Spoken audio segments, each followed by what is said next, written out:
Bienvenidos a L de libros, naturalmente.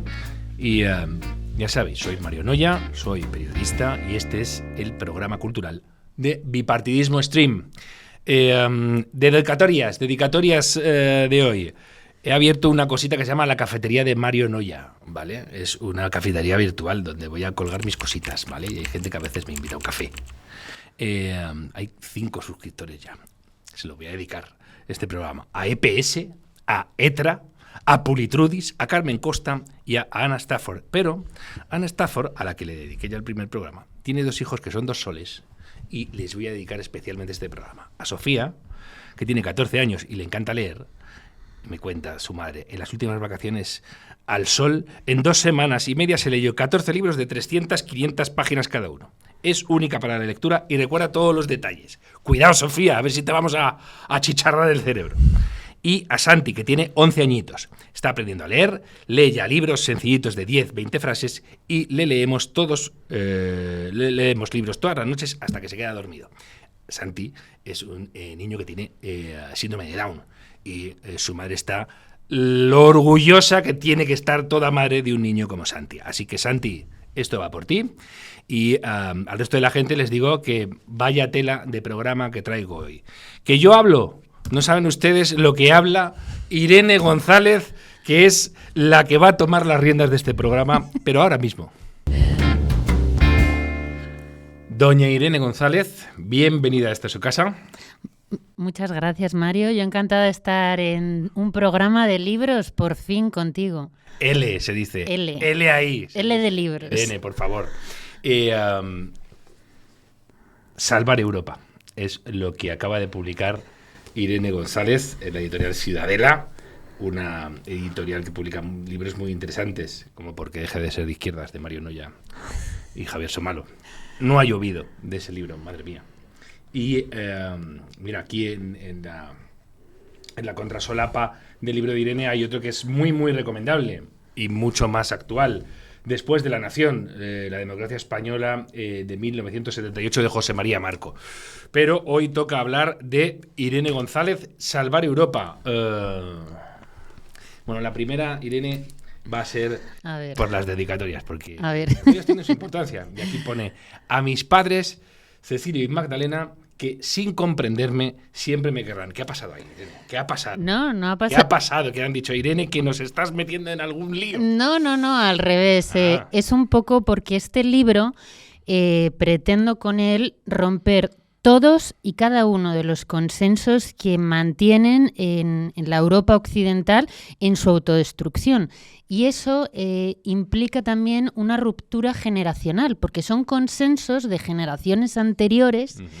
Que cuando vienes y hablas de que el sistema se ha vuelto contra los ciudadanos y que es su principal enemigo y no su principal defensor, las generaciones anteriores a la mía, claro, para ellos es algo que no terminan de comprender porque su mundo se sustenta en unos pilares que yo vengo a derribar.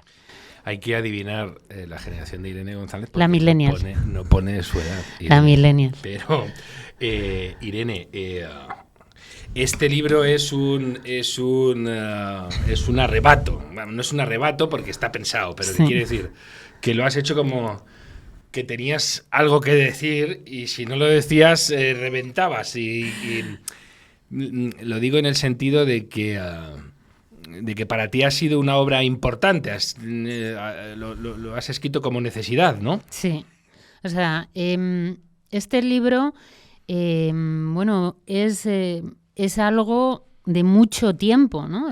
No de escribirlo, sino de pensarlo, de llegar, de canalizarlo y de que llega un momento en el que es insoportable la mentira en la que vivimos. Todos esos consensos están fundamentados en la mentira, además que nos llevan a un estado antinatural de las personas y era una necesidad existencial el decir la verdad. ¿Te has sentido alguna vez como el protagonista del show de Truman, que de repente no sé, que estuvieras a gustito en tu mundo y que algo te chirriaba y de repente has dicho, mira, fíjate, y ahí ya se mezclan películas, si quieres, el show de Truman con Matrix. ¿Te has sentido en algún momento así o qué? Lo que pasa es que yo no me sentía a gusto. O sea, esto ha sido un proceso en el que tú ves que no te encajan las mentiras que te están contando con la realidad incómoda que estás viviendo. Y son precisamente esas mentiras, esos consensos que heredas. Tú llegas a un mundo en el que te cuenta una cosmovisión que a ti no te encaja. Entonces, al principio tú, aceptas, ¿no? Aceptas ese mundo porque no hay más opciones de nada más. Entonces, es el ir a romper todos y cada uno de los consensos, de hablar de lo que no se habla y de llegar a conclusiones que ves que yo siento que a mí me han arrebatado muchísimas cosas, empezando por la verdad. Entonces, claro, este libro es una recuperación de todo, las mentiras que se cuentan, en primer lugar, sobre la democracia, todas las mentiras que ha instalado ese mundo laicista y nihilista en nuestro mundo, y luego todas las mentiras que se han contado alrededor de la descristianización de Europa, el fin de la identidad de las patrias, el fin de la identidad personal de hombres y de mujeres. Entonces, es una recuperación de todo eso, pero señalando bien las mentiras en las que vivimos, de las que nos tenemos que limpiar casi como el barro de Valencia, ¿no? Mira, Irene, pero fíjate, te pueden decir, ¿no? Oye, pero si tú eres mujer y estás en el momento en que las mujeres mandáis y en que os podéis afirmar y estás además en la generación... Ha venido Irene Montero a liberarte. Sí. ¿Has tenido algún problema añadido por eso? Precisamente decir, oye, la liberación era esto, me habéis liberado y resulta que ahí siento que algo no encaja, que aquí hay una disonancia profunda, no sé. ¿Te ha pasado? A mí lo que me ha pasado es que yo me he sentido oprimida por el liberalismo. Y también me he sentido oprimida por todas esas ideologías posmodernas, empezando por el feminismo de tercera ola, que es profundamente misógino, que todas las políticas que ha llevado a cabo van en perjuicio de la mujer, pero como el lenguaje del mal siempre es el de la mentira, vienen disfrazadas de derechos. Aunque esto también ha sido un proceso que empieza, en la revolución sexual, mintiendo a las mujeres, diciendo que, por ejemplo, el aborto viene a liberarlas, viene a liberarse de esa carga que son los hijos, cuando realmente lo que es el aborto, a quien libera es a los malos hombres que no quieren responsabilizarse de sus actos, que quieren desanzolarse de una mujer a la que no quieren y de un hijo al que ellos no quieren. Entonces, todo lo que es el tema del aborto va contra la mujer, creándola un trauma de por vida a la que tienen que mentir, diciendo y negando la realidad de que están embarazadas de un hijo y no de una lechuga, que es un cuerpo de células sin otra característica. ¿Todo para qué? Para beneficio del hombre, e ir, mientras tanto, desnaturalizando a la mujer, no solo de la verdad, sino de ella misma. Oye, has dicho eso de que tú te has sentido... oprimida por el liberalismo. De hecho, así, yo digo, pero Sí. me está diciendo Irene a mí, aquí a la cara. Y además es curioso porque el libro cuenta con iba a contar con un prólogo, pero el prologuista lamentablemente falleció antes de que pudiera hacerlo, y en lugar de ese prólogo hay un homenaje a ese prologuista, que es nada menos que Dalmacio Negro, que es uno de los grandes del liberalismo. Del liberalismo no solo español, probablemente europeo y que incluso trascienda, porque la obra de Dalmacio Negro está muy, muy reconocida, ¿no? Pero bueno, sin embargo, me encuentro con esto que me dices y Y digo, pues nada, vamos a sumarnos a las filas de Cecilio y Magdalena. No. Vamos a ver, no el liberalismo del que habla Dalmacio Negro siempre es la libertad política del individuo, precisamente frente a cierto Estado y demás. No me refiero a ese liberalismo del que obviamente aboga Dalmacio y yo, por supuesto, comparto muchísimo.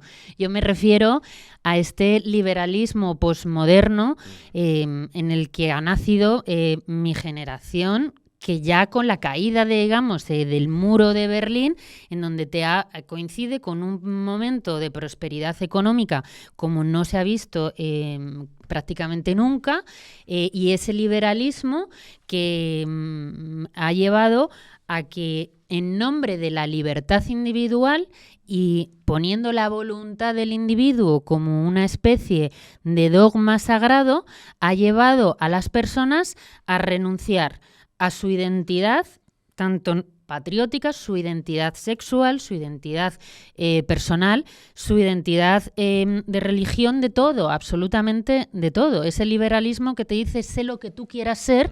La voluntad, por ejemplo, antes mencionábamos el aborto, se ha puesto en una cima de valores en la que incluso la voluntad de una persona crea la existencia de otras. Una mujer pierde un hijo cuando quiere ser madre. Sin embargo, si no quiere ser madre, no pierde un hijo. Entonces, la voluntad de una persona crea un ser humano, ¿no?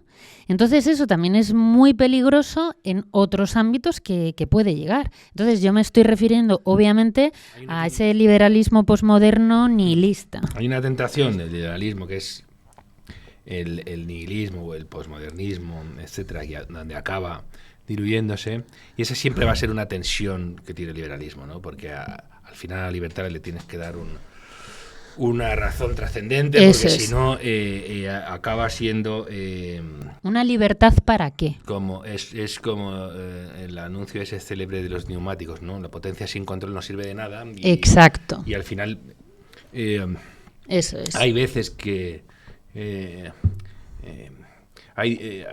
que precisamente la libertad es un desafío, sobre todo si no te dan herramientas para saber utilizarla, etc. Eso es. No le puedes decir a un niño de 10 años, sé libre, si no sé ser libre.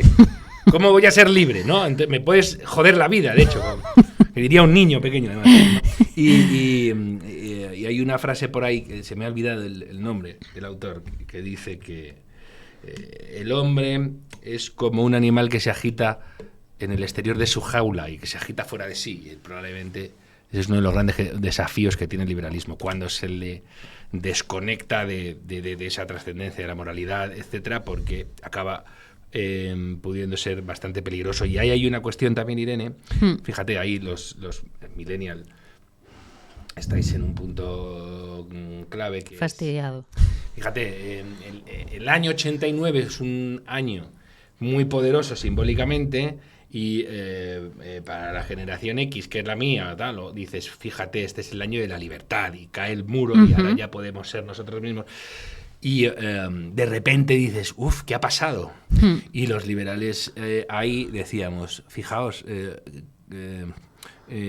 creíamos que las nuevas tecnologías, por ejemplo, venían a liberarnos del poder, y resulta que como es al revés. Como se las dejes al poder, las va a utilizar para hacer cosas, además, para las que el poder ya no está autorizado, porque el Estado como que tiene unos límites y de repente dice, bueno, pues que lo hagan estos, ¿no? Y te pueden llegar a acogotar, puedes tener que luchar por la libertad de expresión, por ejemplo, contra lo que venía a ayudarte, contra las redes, en vez de contra los estados. Un estado dice, uy, yo no me meto, si te censura este señor. ¿Qué más ha pasado? Con las identidades, con las aperturas de las sociedades, que naturalmente dices, yo quiero que haya aperturas, pero de repente dices, claro, la apertura implica que hay una puerta y tú abres y cierras, si no hay concepto de apertura, ¿no? Y de repente te saltan las referencias por los aires. Y en España, por ejemplo, Irene, hemos tenido un problema con las identidades. Las identidades son como la nitroglicerina, como no las utilices con cuidado, puede saltar todo por los aires. Pero claro, ¿quién hablaba de identidades en España? Los que querían destruir España. Entonces ha habido un momento, buena parte de la derecha y especialmente la derecha liberal, decía, las identidades están para destrozarnos, van a acabar con España. Y ahí ha faltado reflexión, ¿no? Quizá en el mundo liberal, ¿no? Es que es precisamente a lo que me refería cuando digo que a mí el liberalismo me oprime.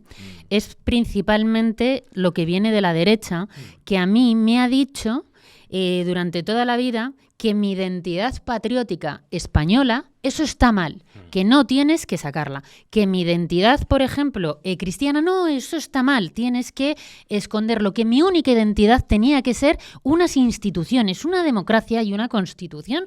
Entonces, claro, ¿eso qué es? ¿Qué es eso realmente? Además, cuando tú cedes todo el poder moral de una sociedad en unos políticos a través de leyes que puedan decidir qué es lo moral y qué no, se acaba identificando lo legal con lo moral y acaba uno diciendo, bueno, si me expropian todos los olivos porque eso lo dice una ley y eso lo dice Europa, pues estará bien. Lo que te hace en nombre de la libertad y en nombre de la democracia es un ser absurdo, esclavo de intereses de terceros.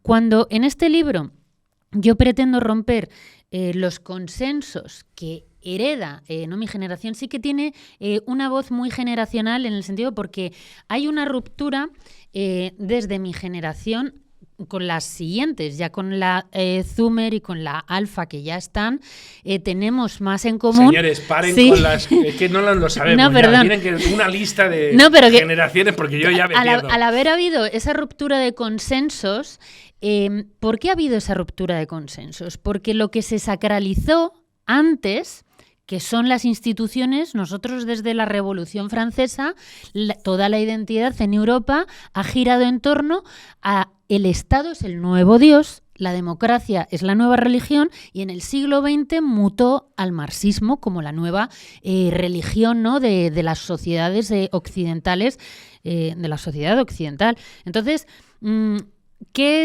es importante aquí? Claro, cuando tú no tienes más referencias que a ti te trasciendan, llega lo que es el globalismo, que a través del lenguaje de la mentira coge esos tótem que son lo que ha sacralizado la sociedad occidental, como es la democracia, y dice que en nombre de la democracia y el Estado, que es un nuevo Dios, se fusiona ese poder privado con ese poder público. Uno ya no ve diferencias en las líneas entre lo que es el Estado representativo en teoría en una democracia de los intereses de los ciudadanos, cosa que vemos que es falsa porque el Estado ya no representa desde luego el bien común, sino que son intereses de terceros, de ciertos lobbies o conglomerados económico-financieros que tienen unos intereses muy diferentes a los que era el bien común, la verdad, la justicia y la dignidad humana, todo aquello que tenía una sociedad con identidad. Y por supuesto, otra de las cosas que ha tenido, por desgracia, la derecha española, que es una de las peores derechas que ha habido en toda Europa, es que uno no puede comparar la identidad de la patria, como es la identidad española, con cualquier identidad posmoderna actualmente. O sea, una identidad posmoderna no es lo mismo, porque uno pertenece a algo. En España se podían defender las identidades subnacionales, de hecho eso era progresista, y no se podía defender la identidad nacional porque eso era fascista, ¿no? Porque han estado en el poder. O sea, el régimen que hay en España, todo lo que es el sistema del 78, es un sistema de incentivos para los enemigos de España. El negocio más lucrativo de España en los últimos 50 años, desde que está la Constitución, es atacar España, ya sea desde una región periférica o desde el PSOE.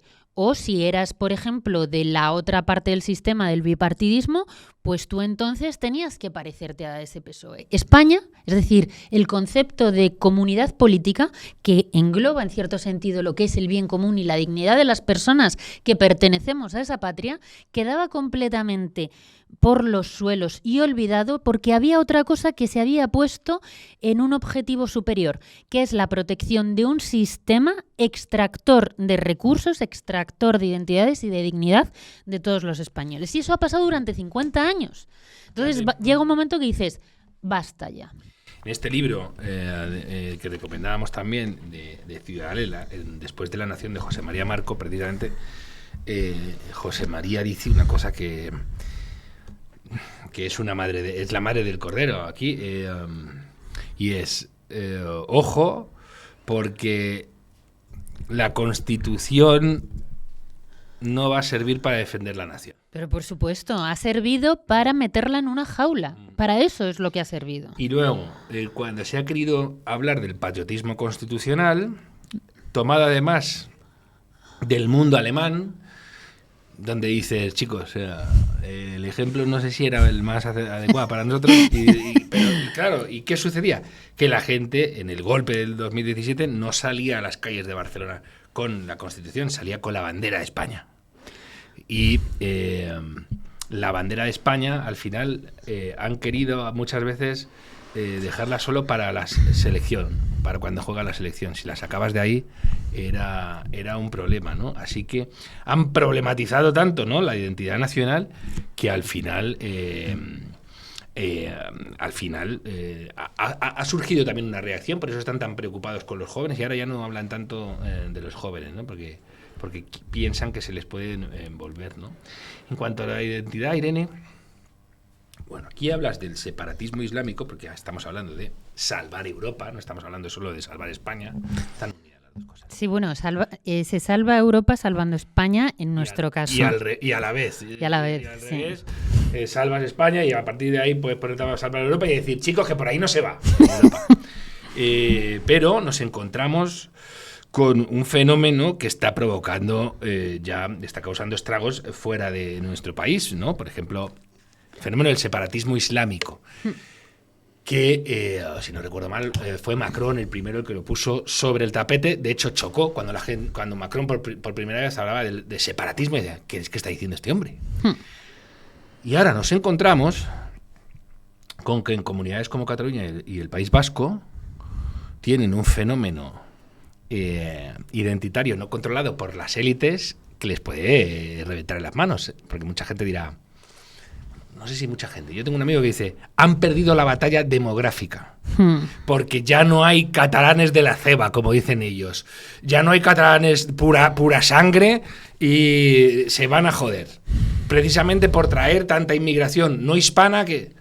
Y de repente dices, un momento, a ver si este experimento identitario les va a salir regular, como salió en Bélgica, ejemplo de Molenbeek, o como ha salido en Francia, donde el propio presidente de la República dice, ojo, que aquí tenemos un cuerpo cada vez mayor que se considera él mismo extraño a la República. ¿Tú crees, Irene, que podemos saltar de ese separatismo vasco y catalán anti-español, pero de raíz netísimamente española, a un separatismo marroquí o pero sin duda no europeo, de gente que se considera... hemos visto además, no lo sé, ha habido, no sé si te acuerdas de un meme de una chica marroquí que salía bailando con dos pasaportes, un pasaporte español, un pasaporte marroquí. El español lo tiraba al suelo y ella exhibía el marroquí. ¿Crees que podemos acabar teniendo un fenómeno de este tipo? No, es que, por supuesto, pero porque es inherente al fenómeno de la inmigración masiva islámica. No sé si el concepto de separatismo islámico, el primero que lo dijo fue Macron en ese sentido. Desde luego él es directamente culpable de muchas de las cosas que suceden en Francia, pero para ser sinceros, en Francia no empieza a suceder ahora. Ya de esto habló, por ejemplo, Jean-Marie Le Pen, pero en unos términos que él hablaba claramente de cómo la identidad de una cultura completamente contraria no puede generar una fácil convivencia y que ellos vienen a establecer sus normas. O sea, el separatismo islámico no es una teoría de la conspiración, es que es una realidad que vemos en 3 puntos. En el libro, que efectivamente que dedico un título importante a todo lo que es la islamización de Europa, uno de ellos dedicados al separatismo islámico, trabaja, digamos, en varios frentes. El primero de ellos, ¿no?, es que en nombre de traer mano de obra barata y tirar por el suelo los salarios de los nacionales de los países europeos, se trae inmigración africana, creyendo que si tú traes una inmigración de unas culturas completamente contrarias y las superpones en Europa, no tiene eso ningún coste. Claro, tiene coste para los barrios bajos, no para las élites. Entonces a ellos les importa abaratar. La izquierda, lo que es el fenómeno islamoizquierdista, que en francés es el islamogauchismo, ¿no? Pues entonces, claro, ellos dices, ¿por qué la izquierda favorece precisamente el Islam? Porque tienen un enemigo común, que es la propia identidad cristiana y occidental que tiene Europa. Eso es una de las cosas que han hecho. ¿Qué sucede cuando al principio decían que les iban a votar a ellos? Esto lo hemos visto en Reino Unido. Al principio el Partido Laborista, el partido más de izquierdas, se llevaba los votos de una sociedad islámica. ¿Qué está sucediendo de unos años a esta parte?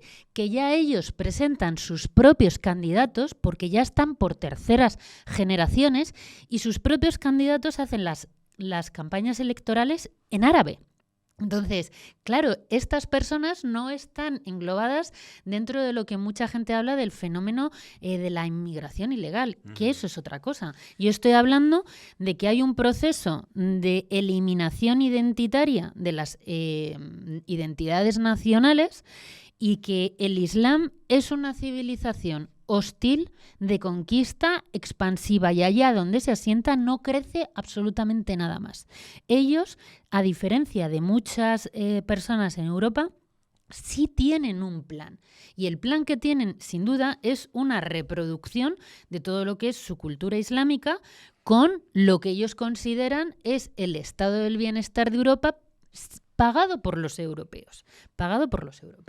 Entonces, vemos que además ese mundo multicultural, que gente como Macron ha hablado maravillas del mismo, hay otro capítulo en el libro dedicado a la democracia multicultural, donde yo planteo que es una sociedad multicultural no puede haber una democracia.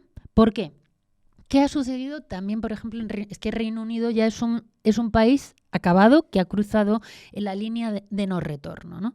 Entonces, cuando tú traes a Bangladesh, antigua colonia, ¿no? Aparte de todo lo que era el colonialismo inglés, si tú traes a Bangladesh a Reino Unido, una colonia de gente que considera que la violación de niñas, bueno, pues que no es una cosa demasiado importante, ¿no?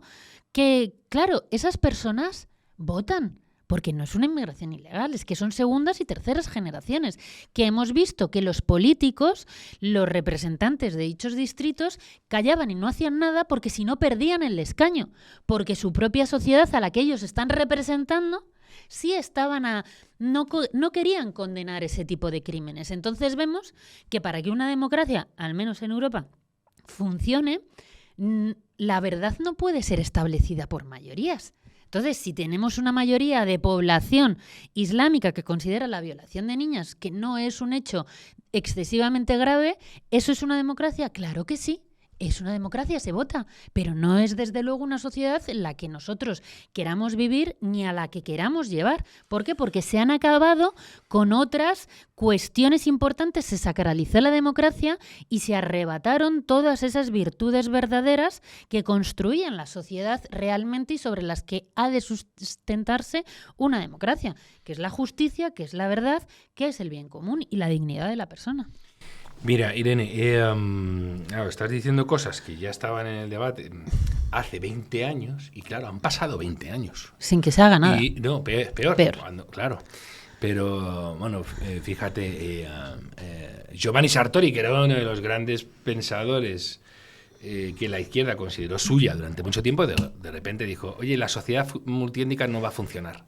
Porque el multiculturalismo lo que hace es hacer que revienten las sociedades liberales, donde lo que te une es el concepto de ciudadanía, pero sobre una base, ahí es donde a veces se ha descuidado la cuestión, sobre una base de valores compartidos. Si no hay valores compartidos, salta por los aires. Y si tú consideras que nadie tiene que ceder y que el que viene no se tiene por qué integrar, porque su cultura es una maravilla también, lo que genera son átomos que como no se están juntando, acaban chocando y se acaba produciendo lo que se acaba produciendo. Ese es uno de los grandes desafíos que se tienen cuando tú abres las puertas de una sociedad. Y dices, que venga todo el mundo, pero ¿a qué?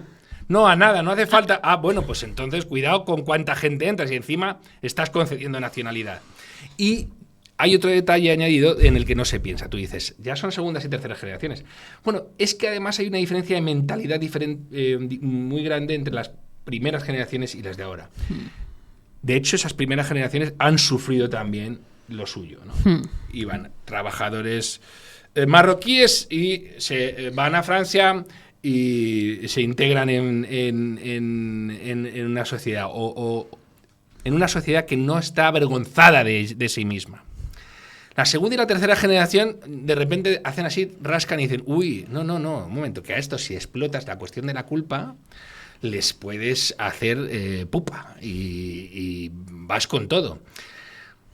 Hay marroquíes, de hecho, que sufren, hay musulmanes que sufren la ira de los puristas de entre los suyos porque ellos se han integrado, llevan vidas occidentales, sí. Beben vino, se casan con quien quieren, no van a la mezquita, etcétera. Y esos son los grandes traidores para ese modelo los que han abrazado una ciudadanía europea, ¿no? Y ahí no se sabe, ¿no? ¿Qué sucede? ¿Qué pasa? Que como tú has dicho, venid, y además, perdón por todo lo que os hice en el pasado, y yo os mantengo, vas a tener este problema con alguien que no tiene complejos y que sí que viene a reivindicar su identidad. Frente a ti, que te da todo igual, otro al que no le da igual. Y si la tiene que imponer a como dé lugar, te la puede imponer. Ahí Europa se ha dado cuenta de que puede estar muy indefensa. Fíjate, también Irene, año 89, año del muro de Berlín y de la primera fetua contra Salman Rushdie, al que le han pegado un tiro en la cara hace 2 años. Porque siguen ahí, siguen diciendo, ese va a pagar.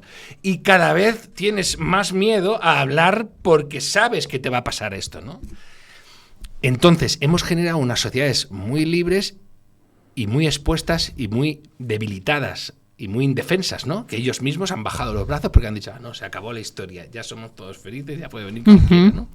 Y te pueden comer, ¿no? Es que, bueno, justo precisamente el libro empieza con ese mantra del fin de la historia que yo, cuestiono, que luego, bueno, hablamos de la tecnocracia y demás, pero esto que estás comentando es muy interesante porque, vamos a ver, lo que ha sucedido en Europa en los últimos tiempos, que no en los últimos años, es una anomalía de la existencia del ser humano. A nosotros nos han dicho que tenemos que despreciar nuestra propia identidad, que eso de las religiones es malo porque trae la guerra, las patrias, las naciones también son malas porque traen la guerra, todo es malo, tenemos que ser fluidos, abiertos, cualquier cosa es buena. ¿Qué sucede? Que esa anomalía solo ha sucedido aquí, pero no en el resto del mundo, porque esa es una necesidad existencial del ser humano. El ser humano, incluso la tribu más perdida que puedas encontrarte en el Amazonas, creen en la existencia de dioses, aunque sea efectivamente paganos o de lo que sea. Entienden un sentido de trascendencia superior a ellos mismos. Entonces, claro, cuando tú dices que aquí todas las culturas son iguales, es ahí donde está el fallo. No todas las culturas son iguales. No puedes equiparar el cristianismo con la islamización. No puedes. Hay, a nuestro juicio, por supuesto, hay una superioridad respecto de lo que es lo que ha creado la civilización cristiana a lo que genera desde luego el Islam, al menos en Europa.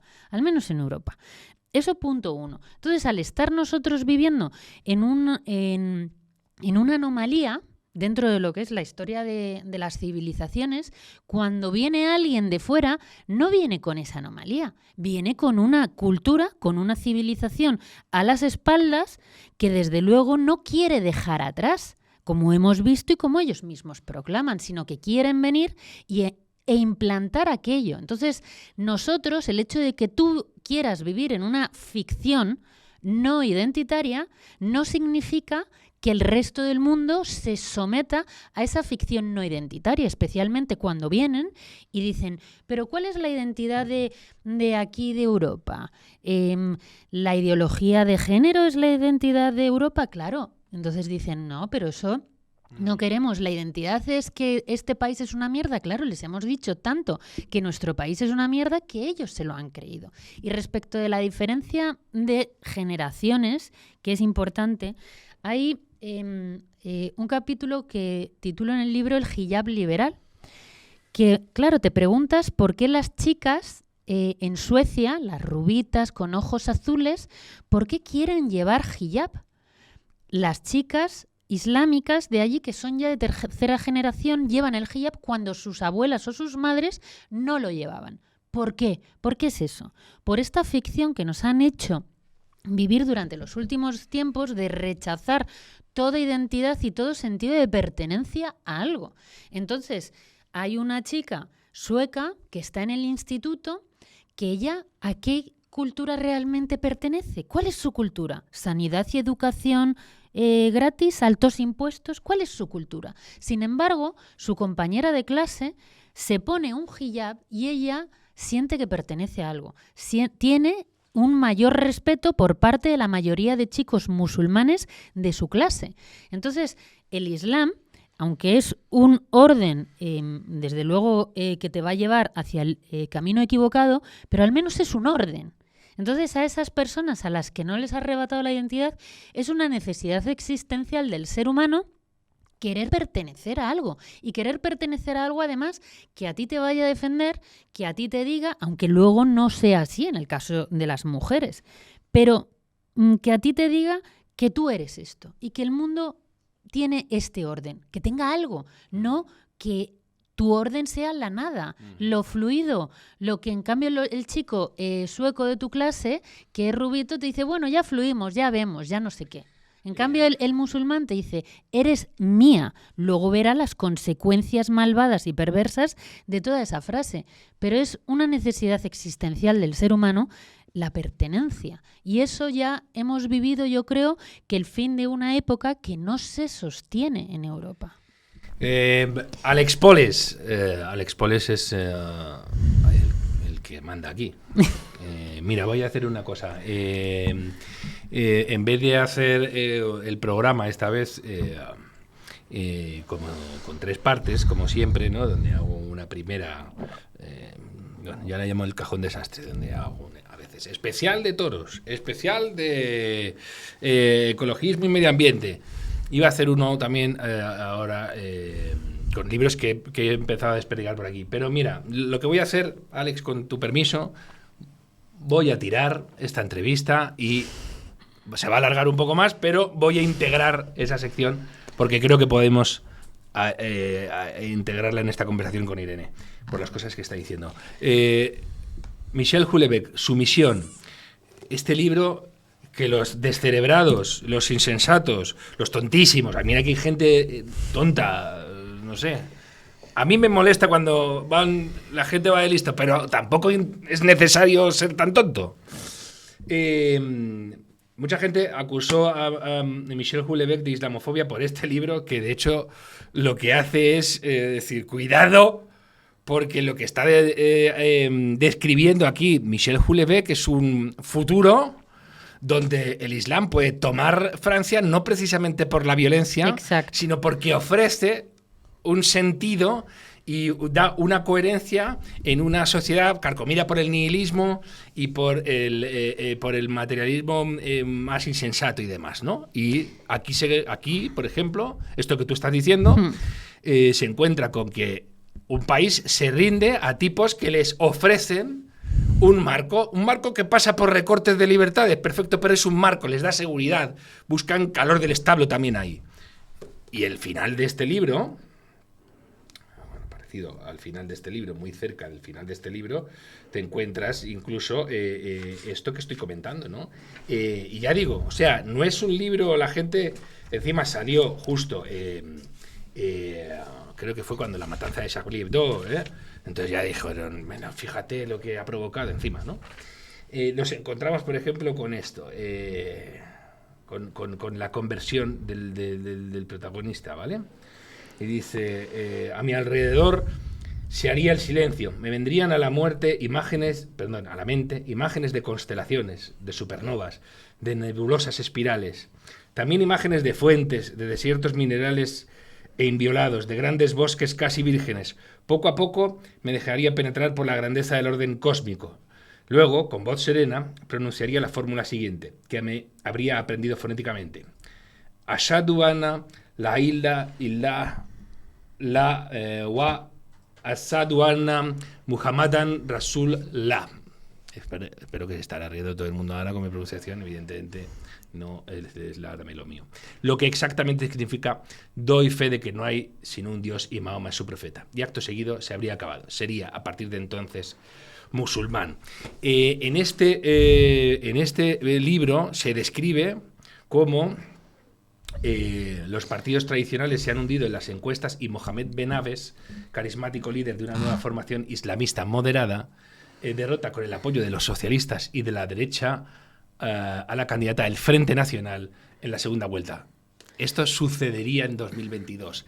Pero lo que describe aquí, el proceso de sumisión que describe, es muy parecido al que estás contando tú, ¿no, Irene? Bueno, es que este libro, que fue muy importante en el momento en el que salió, y para mí, ¿no? Cuando lo leí, aparece también en mi libro, pero hay una cosa del libro de Michel Houellebecq, que en su misión, Islam es su misión, no es otra cosa, ¿no? Pero él al final lo que viene a decir es que él se adapta.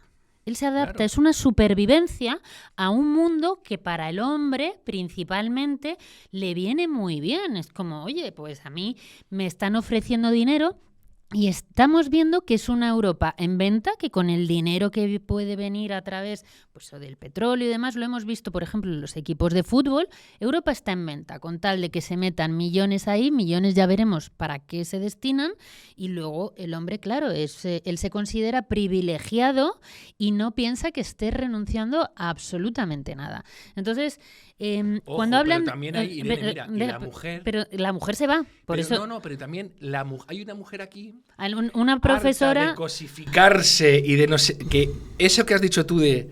Fíjate, hay una que considera que el velo es su guarida, que aquí no entren y que la sumisión implica que yo ceda terreno en el espacio público. Sí. Pues lo cedo. Porque el peligro de esta identidad es que es tan fuerte que o le opones argumentos, actitudes y proyectos o va a acabar haciendo así con todo lo demás. Pero vamos a ver, dos cosas. Por terminar con el libro de sumisión, cuando hablan de Islam moderado, que por supuesto eso es una falacia y no existe, llega al poder a la República Islámica de Francia a través de una democracia. Porque es una democracia nihilista y laicista. Cuando tú...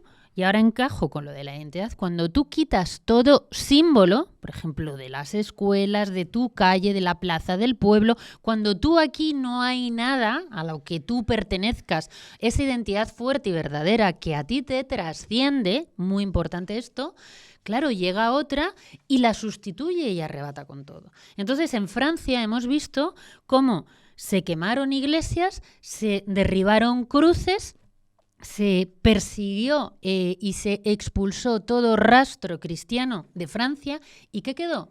La República. ¿La identidad de qué? De una constitución. Entonces al final uno dice, pero yo tengo que rendir culto a un señor que se llama Emmanuel Macron en vez de a un Dios que yo considero que es aquí y una religión fuerte. Eso que estás mencionando, que el Islam es una identidad fuerte que arrampla absolutamente con todo, arrampla allá donde no hay nada. Allá donde no hay nada, pero si hay algo fuerte, desde luego que ahí no entra. Entonces, no se puede... otra de las conclusiones a las que yo llego en el libro es que el laicismo es islamizante, como hemos visto en Francia. Uno de los países más islamizados es precisamente aquel que es característico de un laicismo de Estado. Entonces, claro, eso es lo que sucede, que nos han quitado toda identidad verdadera que a nosotros nos trascienda y nos han puesto otro de los dioses de la sociedad posmoderna, que es el dinero. Entonces dices, bueno, pues los árabes tienen dinero, ¿cuál es el problema? También es un dios al que nosotros nos podemos adaptar. Y ese es otro de los peligros. Irene, mira este otro libro. La Revolución Europea, cómo el Islam ha cambiado el viejo continente, de Christopher Caldwell, que es del año 2007. Irene iba al instituto.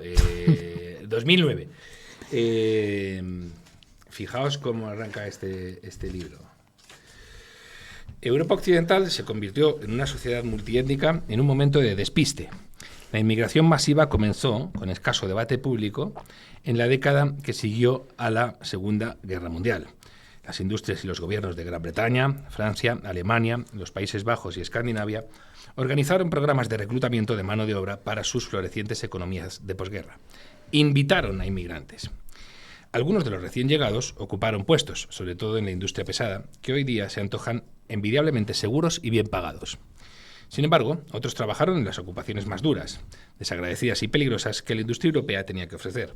Muchos habían sido leales súbditos de las colonias y hasta se habían batido por las potencias europeas. Europa se convirtió en un destino de inmigración a resultas de un consenso entre sus élites políticas y comerciales. Esas élites, en la medida en que no se planteaban las consecuencias a largo plazo, daban por sentadas algunas cuestiones. Los inmigrantes serían pocos. Como acudían a llenar huecos a corto plazo en la fuerza de trabajo, la mayoría permanecería en Europa solo de manera temporal. Quizá algunos se quedarían más tiempo. Nadie presuponía que fueran a alcanzar nunca el derecho a prestaciones sociales, que conservarían los hábitos y las culturas de las aldeas, los clanes, los mercados y las mezquitas meridionales. Era una idea demasiado extravagante para planteársela. Casi todas las premisas con las que arrancó la inmigración masiva se demostraron falsas. En cuanto eso quedó de manifiesto, Europa retiró su bienvenida a los pobres del mundo.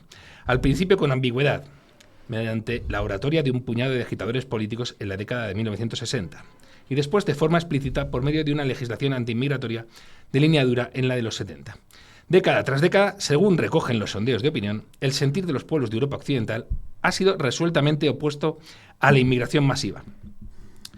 Pero ese es el principio y no el final de nuestra historia. La retirada de la invitación europea a los inmigrantes, por explícita que llegara a ser, ha hecho poco por atajar su llegada. Con el paso de los años, la inmigración a Europa se ha acelerado. En ningún momento se ha invitado a los europeos a evaluar sus costes y beneficios a largo plazo. Y aquí viene otro tema que planteas mucho aquí. Oigan, se nos decía que con la Unión Europea se perfeccionaba la democracia, que todo iba a estar mucho más en control de los ciudadanos, y ha sido una escandalosa mentira, porque se ha demostrado que algunas cuestiones trascendentales no solo no se han consultado a la ciudadanía, sino que, para más escándalo aún, cuando se ha consultado a la ciudadanía y la ciudadanía ha ido por otro lado, se ha callado a la ciudadanía, los famosos referéndums sobre la Constitución Europea.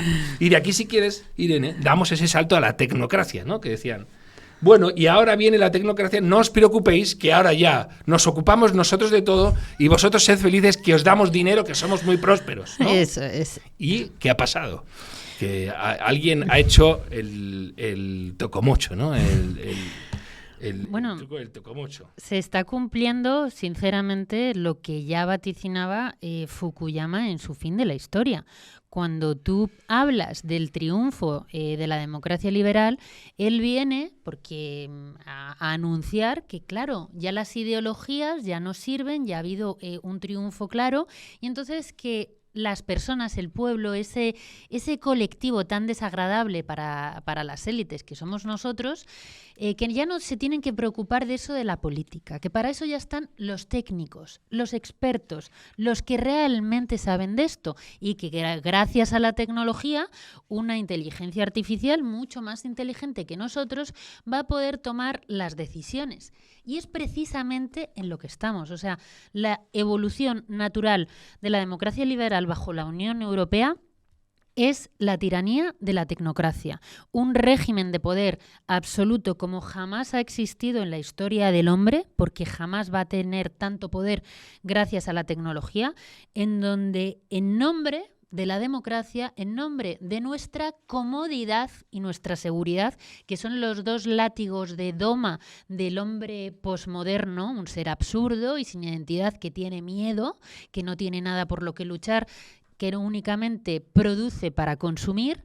Pues en nombre de esa tecnología te van a arrebatar absolutamente todo lo que tienes y todo lo que ya no van a tener tus hijos. Y ese es el proyecto tiránico, tecnocrático, que se presenta en la próxima medida más cercana que querrán implantar, que ya lo anuncian, que es, por ejemplo, el euro digital. Cuéntanos cosas. El euro digital. Bueno, pues el euro digital es, todo este proyecto de la tecnocracia, que es un proyecto deshumanizador, el globalismo es antihumanista en su propia naturaleza y existencia. Lo que pretenden es arrebatarnos también nuestro dinero y darnos pues un permiso para utilizarlo solo en aquellas cosas, en aquel momento y durante el plazo que el dueño de ese dinero, que será el Banco Central Europeo, es decir, las élites de la Unión Europea, que como hemos visto no nos quieren mucho, pues decida si en nombre del cambio climático puedes comprarte un billete de avión, que ellos, por ejemplo, ahora decidan que hay que gastarlo van a dirigir también lo que es el consumo. Ahora establecen que Europa tiene que ir a la guerra. Bueno, pues todo ese dinero, esa capacidad de ahorro, se va a dirigir al gasto en armas. No vamos a ser. Entonces, en el momento en el que un ciudadano no es dueño del fruto de su trabajo, viene aquí una separación entre lo que tú haces en tu vida y te vas sintiendo cada vez más absurdo. Entonces, claro, ¿cuáles son también los incentivos para eso de trabajar? Si lo que tú ganas ya no es tuyo, sino de esa tecnocracia que lo hace en nombre de tu bien, por supuesto, y de la democracia. ¿Cuál es el incentivo? Pues a ganar el salario mínimo interprofesional o esa renta universal que quieran pagar a todos, que seamos pues básicamente seres dependientes, monos que votan. Eso es lo que acaban queriendo. Bueno, y hemos visto además, ¿no? La pandemia, cómo ha abierto las puertas a experimentos de control ciudadano brutales, cómo desde Europa se ha visto con buenísimos ojos a la China, que instaura carnets de buen ciudadano, sí, y que te por puede puntos impedir tomar un tren, un taxi, si eres un mal ciudadano, sí. No moverte de tu ciudad, en fin, estas cosas que ya hemos visto a lo que nos llevaban, ¿no? Y lo hacen todo en nombre, cuando nos hablan del euro digital y de todas las medidas de control, siempre insisto en esto porque es muy importante. El mal siempre va a usar el lenguaje de la mentira, siempre. Entonces van a decirte que es para evitar el fraude fiscal, es decir, para coger a los malos. Luego te van a decir que es por tu seguridad y luego por tu comodidad. Entonces, ¿qué clase de ser humano nos estamos convirtiendo que eso se acepta, que en nombre de tu comodidad y seguridad permites que a ti te arrebaten absolutamente todo? Y claro, cuando incardina mucho esto en que te han quitado toda identidad, todo aquello por lo que luchar. El libro que yo he escrito, sinceramente, es un alegato de amor. Es un alegato de amor verdadero a algo. Claro, si tú no amas nada, no luchas por nada.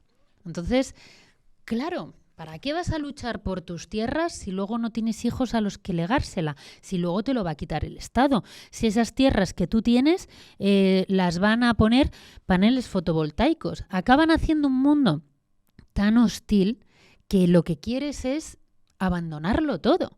Eso es lo que quieren hacer con nosotros. Entonces, si eres una persona mínimamente consciente que aún ama algo y que no está dispuesto a permitir que los peores hombres nos arrebaten la civilización más gloriosa que jamás ha existido, que es la nuestra, pues este es el momento de no permitir ciertas cosas. Y claro, para no permitirlo, uno tiene que quitarse la sacralización que sí que han tenido generaciones anteriores, como Claro, es que esto lo dice la ley.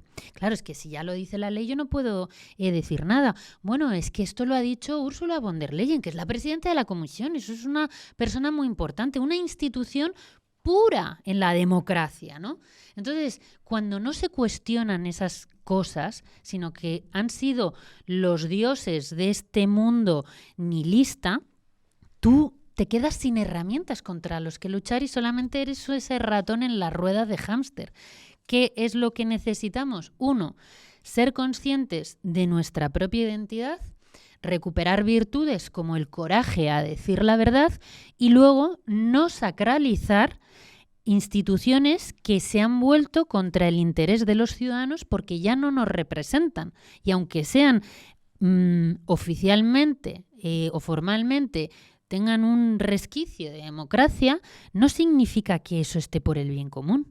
Que haya una mayoría, la mayoría, insisto, no puede la verdad no se establece por mayorías, ni siquiera el bien nuestro. Si hay encima una población masiva extranjera africana que tiene unos intereses contrapuestos al ciudadano, por ejemplo, de España, pues entonces yo lo que hago es un llamamiento a cuestionarnos esos consensos que nos han llevado a la situación de autodestrucción y volver a mirar dentro de nosotros, ¿no? Esa verdad que nos trasciende.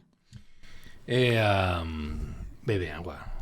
Bebe agua porque te has quedado sin agua. Te he metido aquí una chapa que te mueres. Has batido el récord de entrevista. Irene González, Salvar Europa en Ciudadela. Y bueno, que es la sección de recomendaciones va Oriana Fallaci. Le han llamado la Oriana Fallaci española a Irene en esta gira que está haciendo promocional de su libro. Recuerden la Revolución Europea de Christopher Caldwell. Lo bueno también es, miren las fechas para que vean que no es de ahora este tema. Tenemos la sumisión de Michel Houellebecq. Ojo a este libro, que también tiene unos años. Mirad cómo se llama. La España convertida al Islam, donde se habla de gente que por odio a la identidad española abraza el Islam. Eso es. Lo que les une es precisamente el odio a nuestra propia civilización. De Paloma Hernández, a ver si con Paloma... Paloma tiene varios libros que tienen bastante chicha. Y bueno, de Oriana Fallaci tenemos Oriana se entrevista a sí misma con el Apocalipsis. Oriana, atea, acaba este libro que se titula El Apocalipsis, hablando de las trompetas de Jericó. Y dice, no hay que ceder, hay que resistir. No quiero ceder, quiero resistir. Porque quiero ver la derrota del monstruo, quiero ver la victoria del ángel que lo encarcela. Quiero estar entre los que mueren sin haber tenido nunca en la frente ni en la mano la marca de la esclavitud o de la complicidad. Oriana Fallaci no hablaba humo de pajas, se estaba muriendo cuando escribía este libro, y esto era lo que decía: tú procura no morirte. No. Ten la delicadeza de durar un poco más. Irene, muchas gracias. Muchas gracias a ti, Mario. Que usted lo venda bien. Y nada, que sigas por la senda de contar las cosas que tienes que decir, aunque le provoque problemillas a tus padres. No. A ellos no, sino es al final cuando tú haces una defensa de tu propia identidad, es ahí donde también tus padres y las generaciones anteriores, ellos conectan contigo, porque esa identidad es compartida, es una identidad que heredas, es precisamente yo quiero proteger, porque tengo además una vocación de amor y defensa a lo que han significado nuestros antepasados y una especie de ver de lo que a ti te toca en tu guardia, legar a los que vienen. Entonces, eso es precisamente la defensa de la identidad, lo que puede unir a todas las generaciones, y es una verdad que nos une y nos trasciende y que está por encima de diferencias además ideológicas. Porque esta identidad que nosotros nos asustamos cuando vienen de otros lugares del mundo de forma fuerte, no tenemos por qué renunciar a ella. Es que nos pertenece a todos. Muchas gracias, querida. A ti, Mario. Gracias.